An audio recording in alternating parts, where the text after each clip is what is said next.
Menteri Badekmi ia katanat boarding Abu T Mondal henen kasni ula ong ba ka jingla banwan ke Jingshlei ha ki Bynta them Jong karilum Garo kala banjur. Haba pai sya ke Jingshlei ha Assam henen kasni Menteri ula penlong jingalang bat kibor Badekmi bat la pentip ba ke jingkiu Jong ka kalong hapo ulain ke jingma.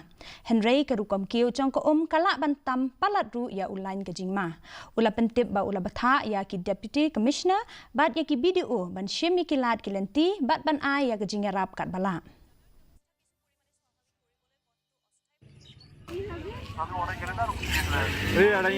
पानी हो कल के कल नहीं ना अब और पानी हो कल के रास्ता गोड़ा खुला था इसके पानी गोड़ा रास्ता but this year it seems there will be some problem as far flood is concerned. The way water is rising, it may cross the danger mark, but we alerted the district administration, the BDO concerned, to look into all the things and extend all possible help.